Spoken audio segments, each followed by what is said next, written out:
All right, everyone. I'm Kyle. This is my brother Jim. I'm making this series about mental health and life experiences that I've gone through, and I want to connect with people going through similar things that I've gone through because I felt like I didn't have anyone there, and that's what sometimes it feels like when you have mental health issues. It feels like the whole world is going against you, and every little thing is upsetting. So I want to be here for people going through the same things, whether it be kids my age or older. I just want to be here for people and feel like they have a voice and feel like and let them know that they're not alone in life and that every day has its own ups and downs. You have to find the negative through the positive and stuff like that. And I want to start this as a form of therapy for myself, but if I can also have some good come out of this and help people like you feel better at the end of the day and let you know you're not alone, I'm happy at the end of the day as long as I know you took something away from this podcast. So I'm excited to talk here with my brother, who we're going to be spending the next little bit here talking about various topics surrounding this, all good and bad.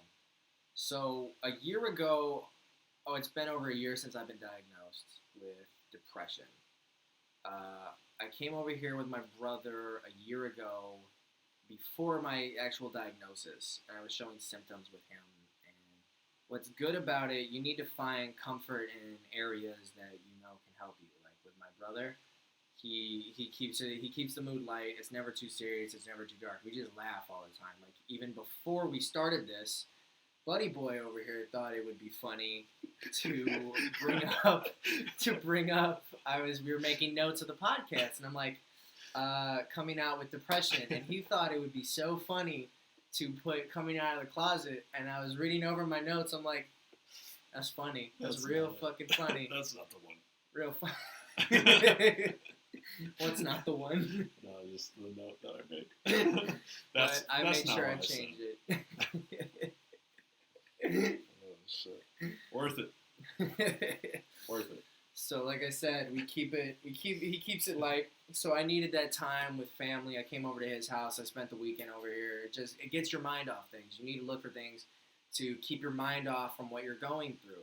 It's still gonna be there, but the little bit helps. Every little bit helps to keep your mind off things, and that's what I needed at that time. And I noticed that through what I was going through, I knew that once I left here, it was gonna come back. It all comes rushing back. So there comes a point where I wasn't diagnosed at this time. Like I said, it was pre-diagnosis. So there was a point where I admitted help was needed. And I was talking to him about what I was going through, and he's like, I think you should get help. I mean, what was your thoughts when I was like, I think I have depression? When I told you that, like, I'm not happy, it's hard for me to get out of bed, and it's like I'm sad all the time. Like you want me to be real? Like, be real. It's raw. This podcast is going to be raw. I'm going to talk about things and be unapologetic about it. That's the way I live my life. All right. I make stuff. All right, if I'm being 100% honest, I don't even remember it.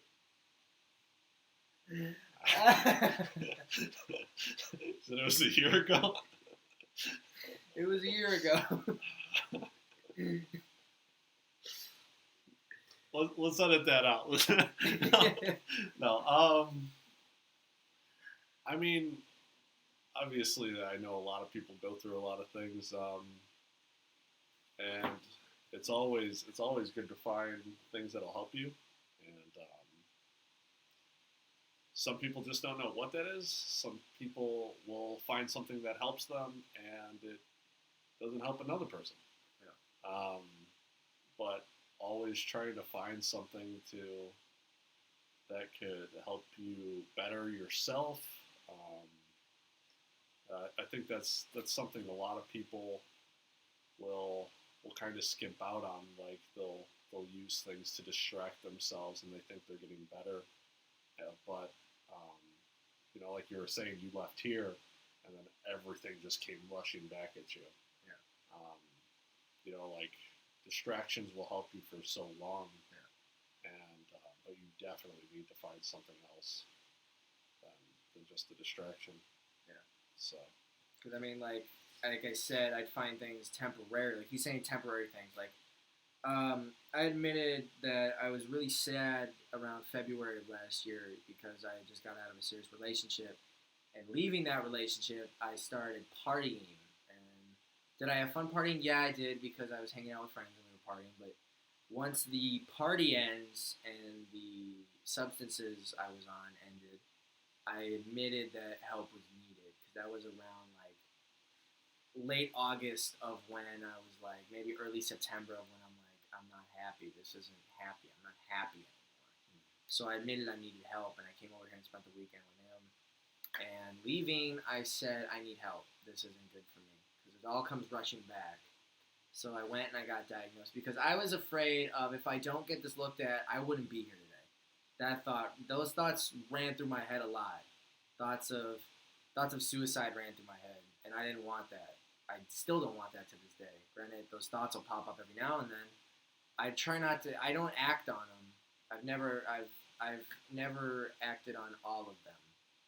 There's been a few times where your demons can push you to that point, but you can't let what you've done in the past define you.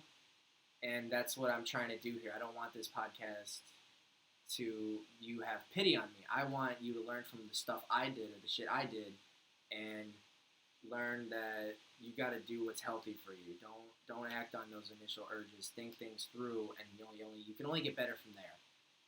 So I admitted help was needed. I got the doctor. I was crying in that doctor's office. I really was. I have a photo. I took a photo, and I was bursting in tears because I was snapping someone at the time, and I was bursting in tears. My face was already. It looked like a tomato. It was awful. I admitted the help was needed, and they were running me through the questions they ask you. Do you have thoughts of suicide? And I remember every one. I was like, I'm experiencing this. I can't lie about this. So I said, yes, I have thoughts of suicide. Energy or lack of motivation, yes. All that stuff. It was so hard to finally get that monkey, that proverbial monkey, off my back. It was hard. So finally admitting I needed help was just, oh man, it felt like a weight was lifted. I got the right help I needed.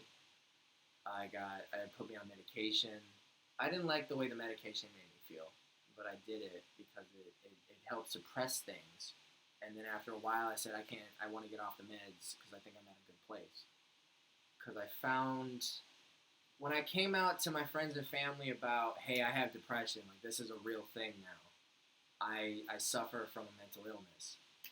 That I remember I told him, told all my family, and at first people didn't think I had it. Like some of my friends, I'm not gonna say his name, but one of them initially was like, "Come on, man, the way you act, there's no way." Because when I'm around friends and family, I'm loud, I'm outgoing, I'm flamboyant at times. That for me to admit I have depression, everyone's like, "There's no way this kid suffers from depression." And it just goes to show you that don't judge a book by its cover. You don't know what's inside yet. So suffering through that was rough, and coming out to my friends and family made me happier knowing that I had the love and support I do.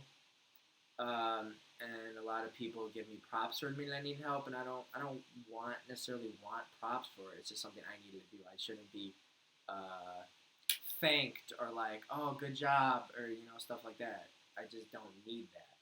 What I wanted to do was this for me. I'm not doing it for anyone else. I wanted to be healthier, and that's just something that comes with the territory of admitting you need help and finding the right medicine, the right people, and the right everything you need in your life. Everything's got to go right, and everything's not going to go right because that's the way life is.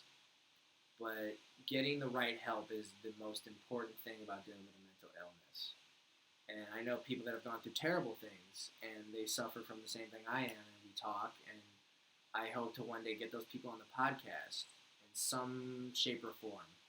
If they don't want to show their face, we'll figure something out. But I want to include people in on this podcast, whether that be friends and family, and we're going to bring them in. Like the friend I told you about that didn't believe I had depression. I remember I was at dinner with his family, and he's one of my best friends.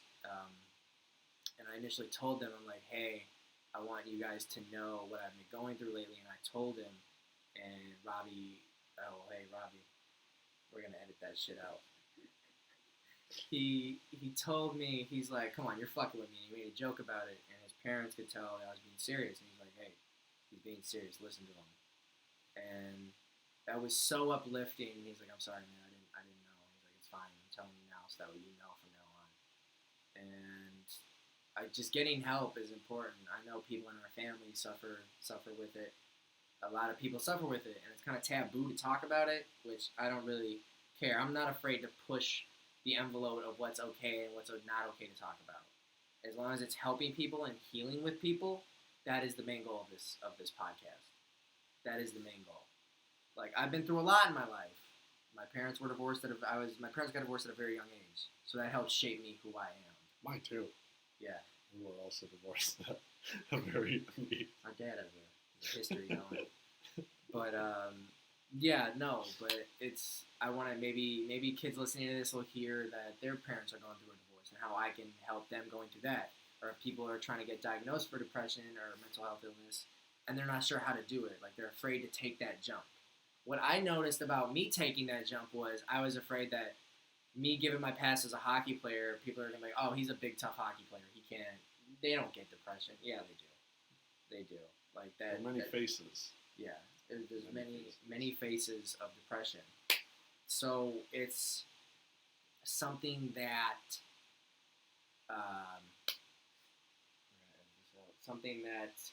it's hard to deal with. But what I learned is taking that jump, I was afraid that people were going to shun me and people were like, all right, we don't want to hang out with him.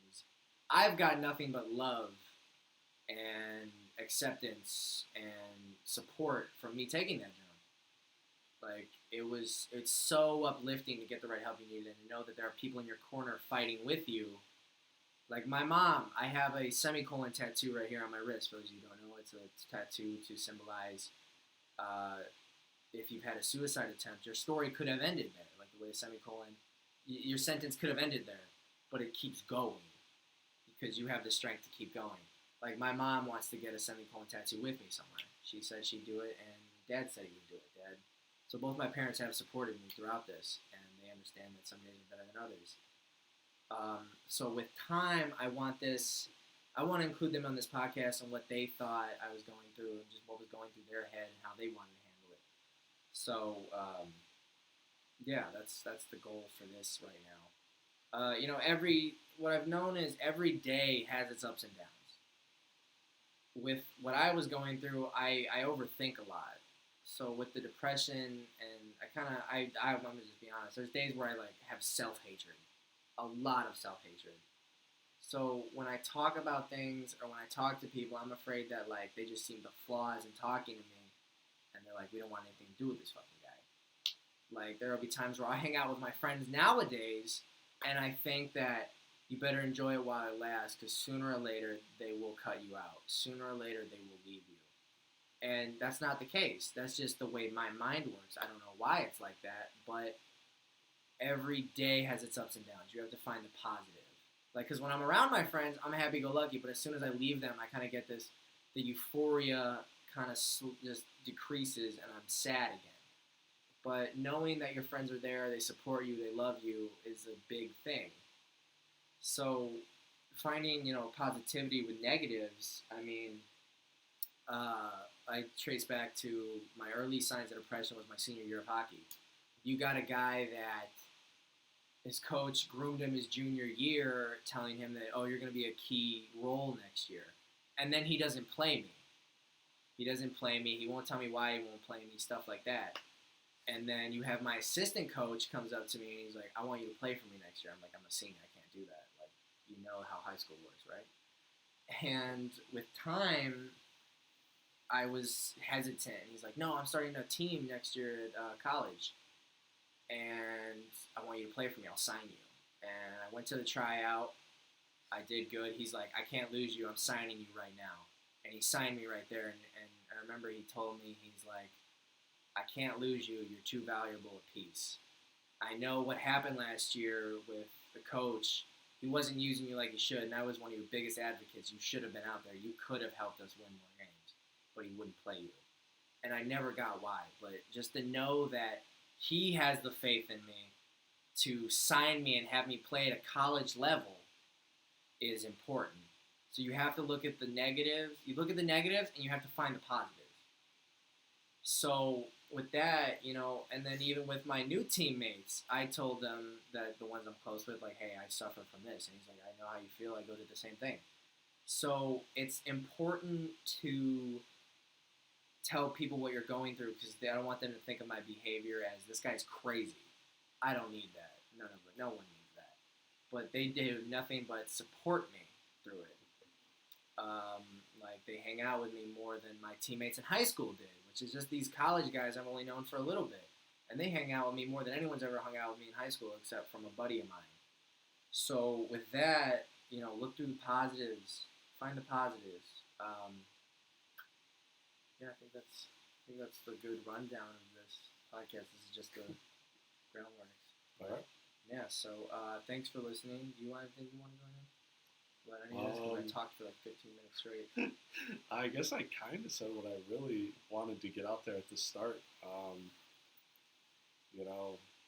You could be looking up random things online of like, oh, what have these people gone through? And then like you try it, and then it doesn't help you, or it only helps you a little bit, and you kind of get bummed out on it, or you stop doing it, and you just need to constantly be looking for something that does help you move forward.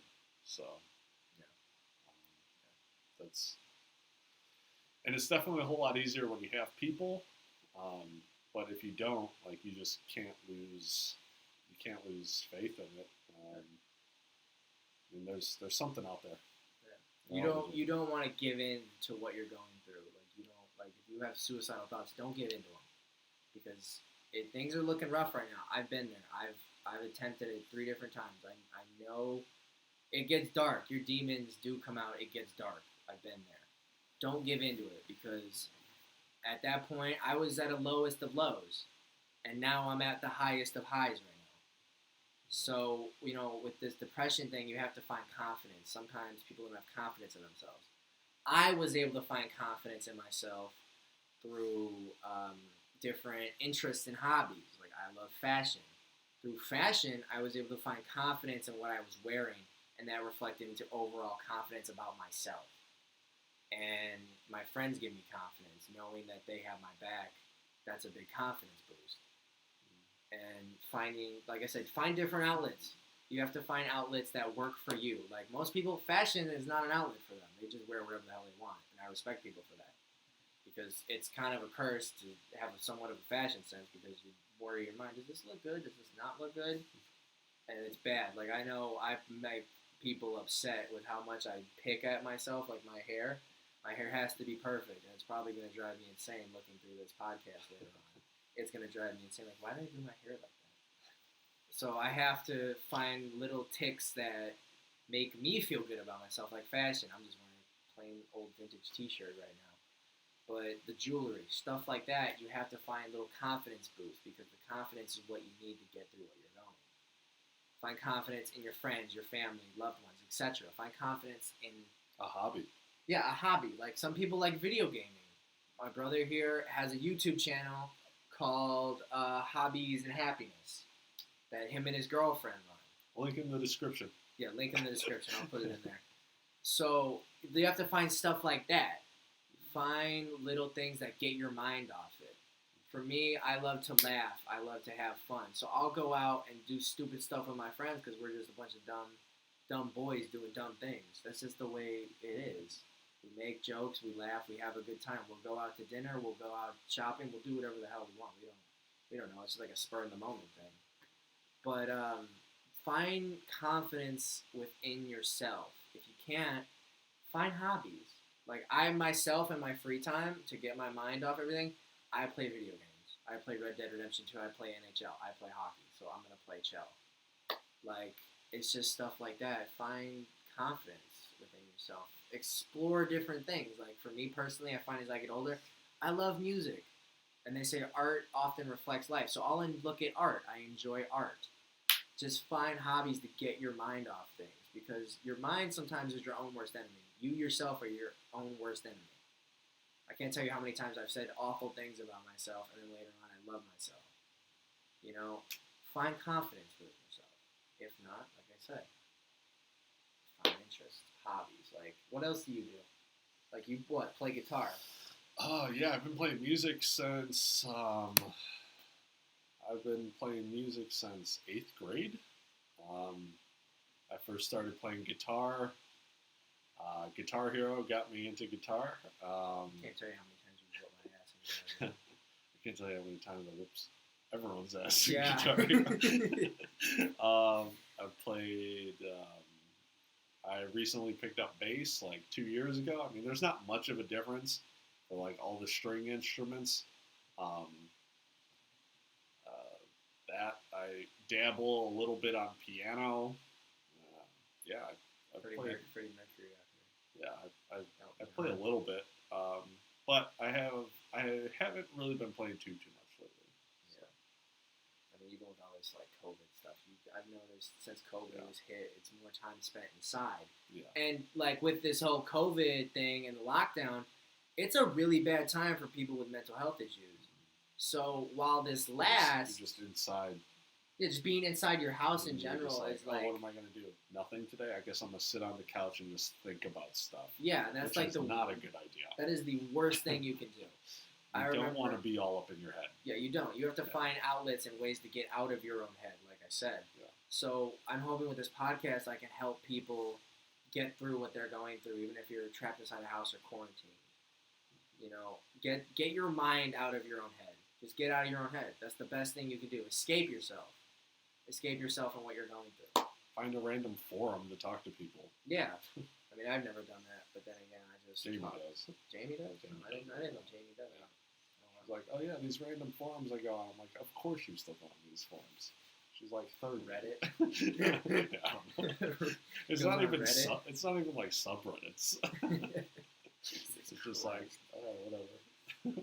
Yeah, but like I said, with art, I found music. I listen more in music. I listen more at the lyrics of music than I listen to music because there's some amazing lyricists out there. There's a difference between listening to music and listening to music. I mean, like when you're with friends, you listen to music. Yeah. But then when you go home alone and sit in your bed and like listen to the music and analyze every detail, every beat, every guitar string, every bit of music, that's listening to music. Every note played. Yeah, every note being played, like every tone of vocal that the artist is singing. All the different layers of things. Exactly, like music is so amazing. I respect people that can play instruments and make good music. Like I was. Thanks, man. Yeah, you're welcome. I respect you. You've earned my respect for once.